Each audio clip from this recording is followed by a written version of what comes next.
First of all, let's recap how your odyssey to USC began in that Benbow Park home in November 1967. So yeah, we're in our living room there in Greensboro, watching a Saturday afternoon game, and USC was playing UCLA for a berth to go to the Rose Bowl. It was, to my recollection, I believe that we hadn't long had this brand new television set, which was a color TV, and it was a thrill to be able to see all the different colors and everything, and so we were congregating there in the living room watching this game, and it was a capacity crowd in the Coliseum, and USC was losing the game with minutes to go, and so Steve Sagi, who was number 6 for USC, handed the ball to this. He was a pretty average running back at the time. I don't know if you ever heard of him. His name was O.J. Simpson, Name and rings a OJ. bell. OJ makes this 64-yard touchdown run, very dramatic, to win the game for USC. The crowd is erupting, some 70, 80,000 people in the Coliseum. This beautiful Arabian white horse gallops around the Coliseum floor. And all these things in combination just captivated me as a young 13, 14-year-old kid sitting there looking at this game. And I told my dad, who was sitting next to me, I said, "Dad, that's the school I'm going to someday." And he looked at me like you're looking at me right now and said, "Boy, you done lost your mind."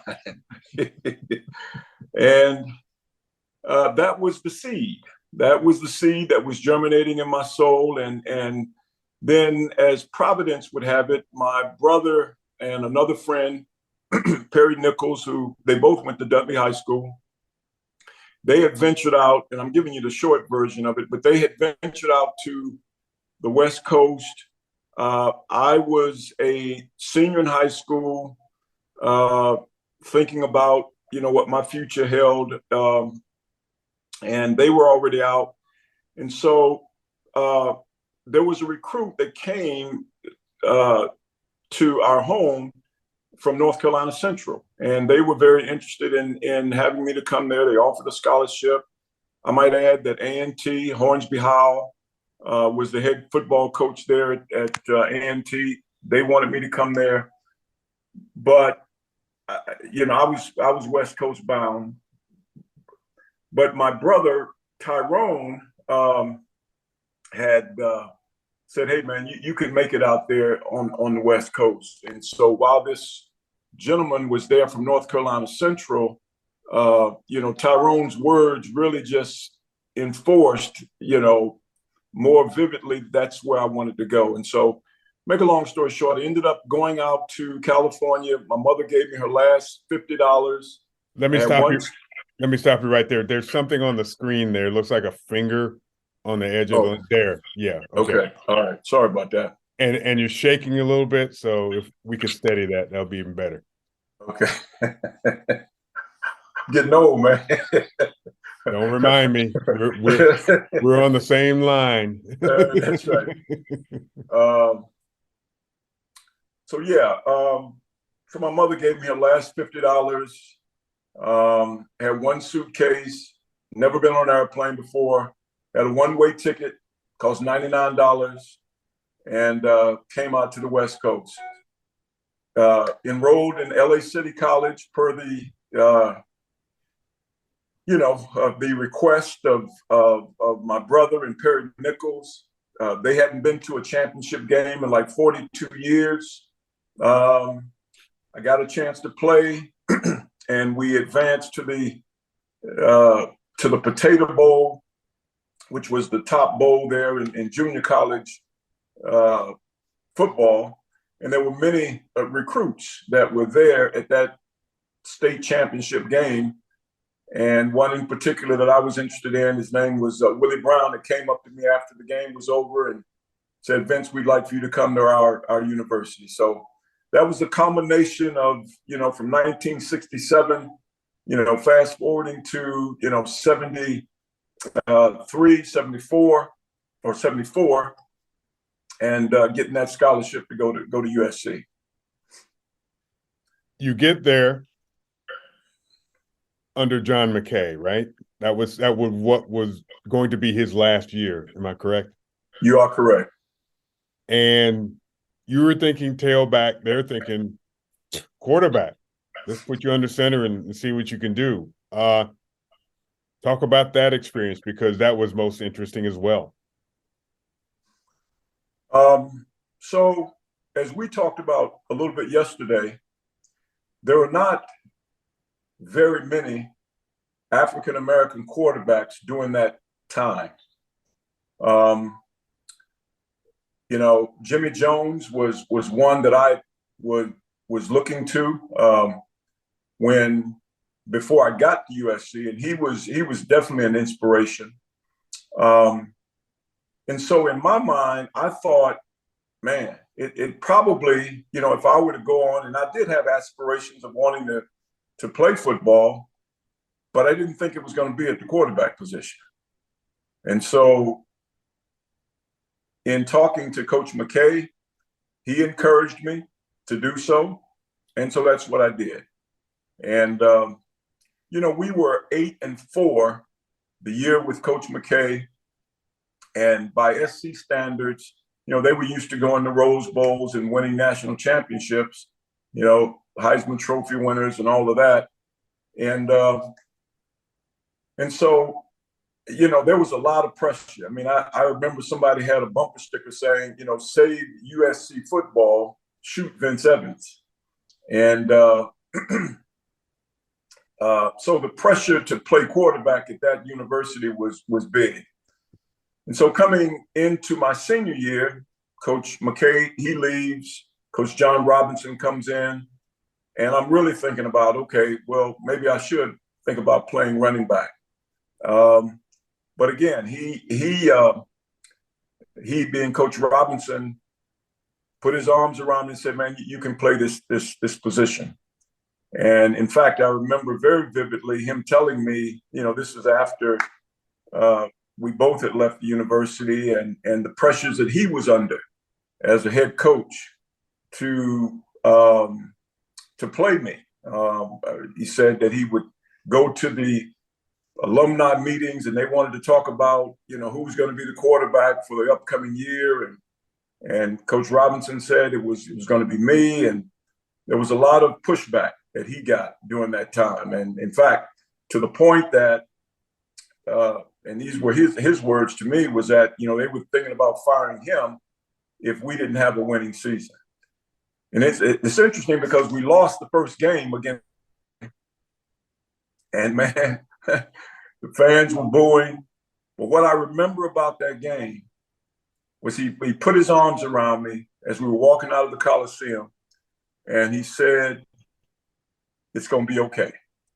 And we went on to not lose another game, ranked number 2 in the nation, and of course playing Michigan in the Rose Bowl and being awarded the most valuable player in that Rose Bowl game.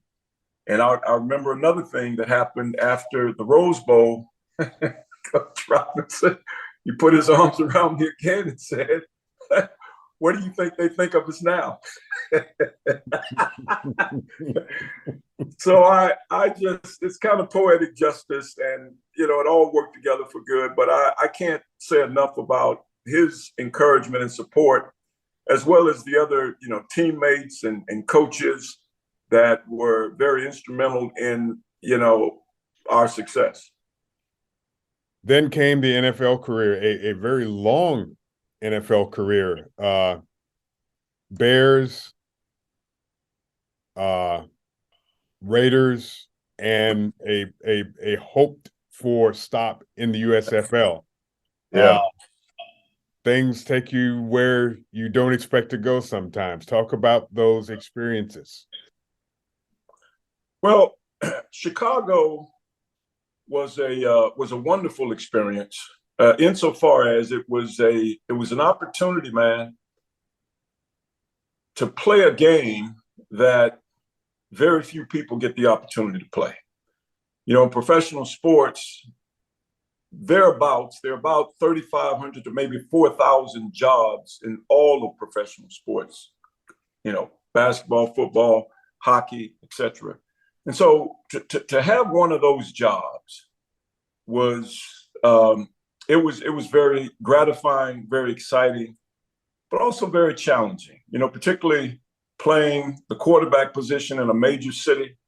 You know, did have the luxury of having a marquee running back in WP, Walter Payton, and he was sweet. He was the man, and but we didn't have a lot of the complementary assets, you know, in all due respect, you know, that were needed to take the pressure off of him, and so Chicago was it was some good years. We had some good games, but not, you know, winning seasons, and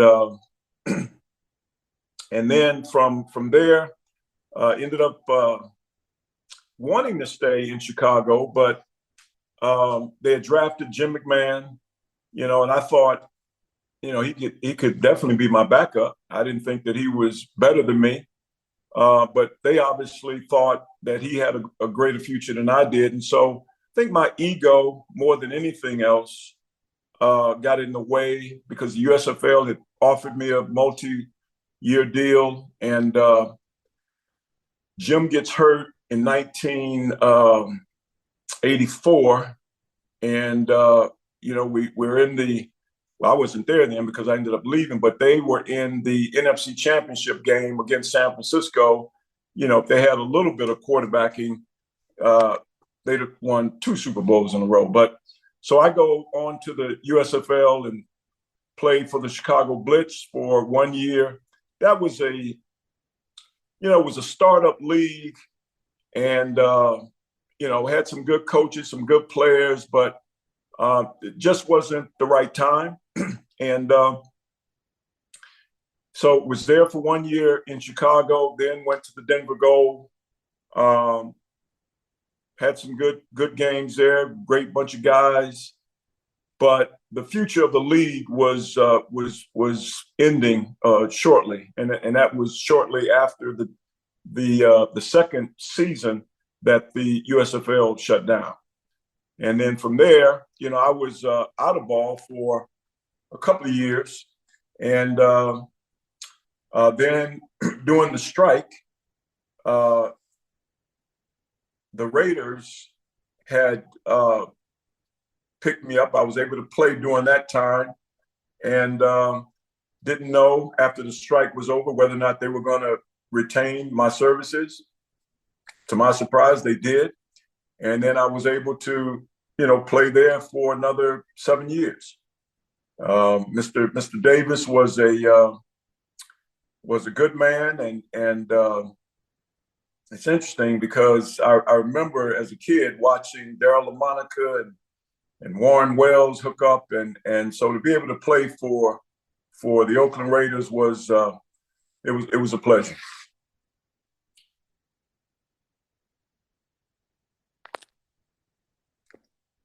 And you say Oakland Raiders, which says when that was, because Right. we've been through several different forms of Raiders since then. Yeah, that's true. And now you have this honor, the fact that you were able to lead the Trojans to a Rose Bowl win and win the MVP. And earlier, I guess it was last week, or was it this week, that you were formally inducted into the Rose Bowl Hall of Fame? Well, the actual induction ceremonies are going to be on Sunday. Okay. And yeah, on Sunday, and then there's a parade on game day, which is Monday, and then we'll get, I think, introduced as well on the field at some point in time throughout the game. You mentioned that you're not a person who lives for the accolades and the praise and the attention and the spotlight. And we talked about the fact that that's kind of the way you were raised, the upbringing. Talk about that Greensboro upbringing and how it led you to literally to where you are right now. The best, man. I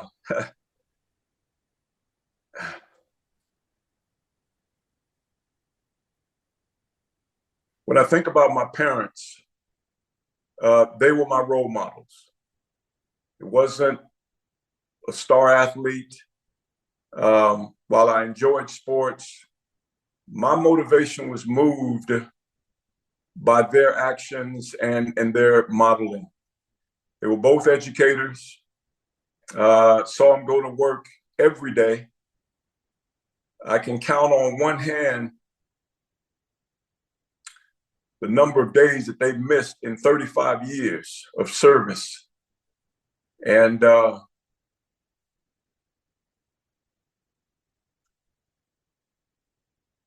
just appreciated that.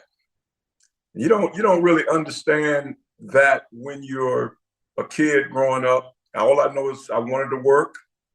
I wanted to, if it was cutting grass, I used to go out to this farm every weekend. Close member of the family, the Phillips, used to go out to their grandfather's farm and work on the weekends, and I loved it, man. And cutting grass and just doing whatever I could. Worked at Cone Mills, and I knew that my parents were doing everything that they could to provide for four young men. And they didn't make a lot of money, but they did a great job in raising us and providing a home for us, food to eat, structure. We had discipline in the household, and it's a reflection of who I am today. And were it not for their experiences, and of course their parents were the same. And so I'm just blessed, man, to have come out of a lineage of such great role models that went before me.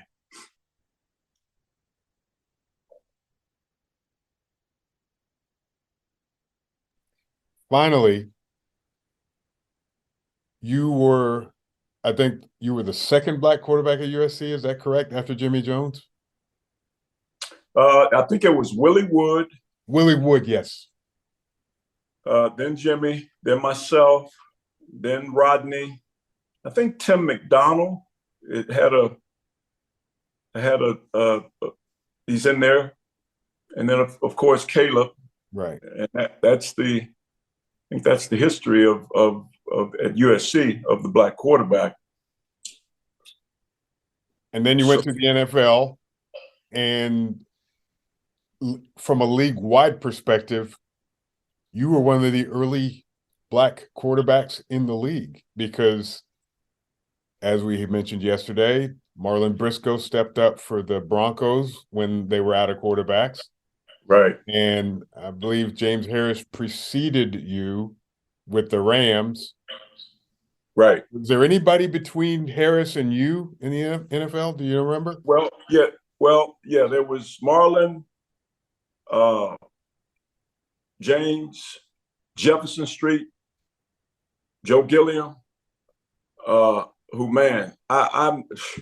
There was nobody during that time that threw a prettier pass, man. And plus, he had style. He was just very confident, and so yeah, those were the three that were during my time.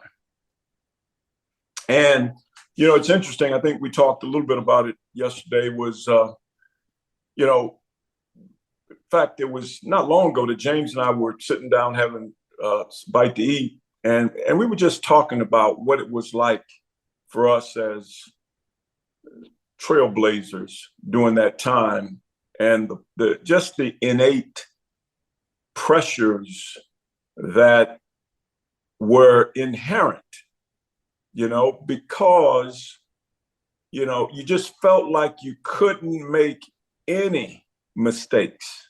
There was no margin for error. And it just made, and that was, the game itself puts, pressure on you because, you're out there trying to perform at a high level. But it was like that for us in practice. It was like practices were pressure. And I guess, you know what? That was good in a certain respect because it kept us focused, it kept us sharp, it kept us on point, it kept us, kept me just wanting to be the best that I could be, be the best at reading defenses, being the best at trying to make a play, being the best at leading, my team. So it wasn't all bad. Well, you're in a unique fraternity, and you were pretty much in on the ground floor of that fraternity. So that's something that we all need to take note of and recognize, especially on your behalf. One final thing, the USFL, did you play for two teams in the same season? Is that the way that went? Or you played for one and started for the second, but it never happened? No, played for two teams and both of them happened. There were two seasons, and one was with Chicago Blitz, and then the other was the Denver Gold. Okay. All right. Yeah. Good. That clears that up for me. So that's what I need to know. Any other pearls or tidbits do you want to share? Well, the other thing I would like to share, and thank you for asking, Skip, is, professional athletes are role models, whether they want to be or not.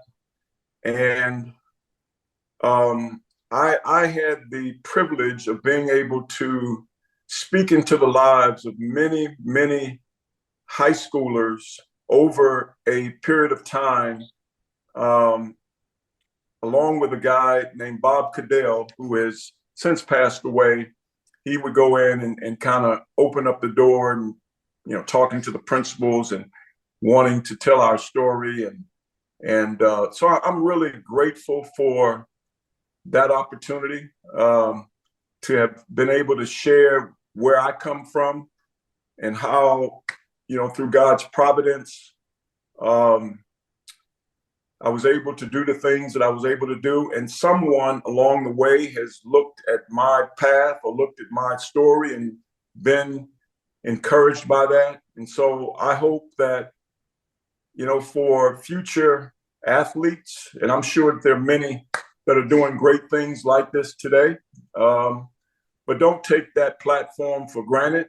I was reading an article recently, and we spoke about it, about an article in Sports Illustrated, and it was just talking about, a lot of these young athletes that are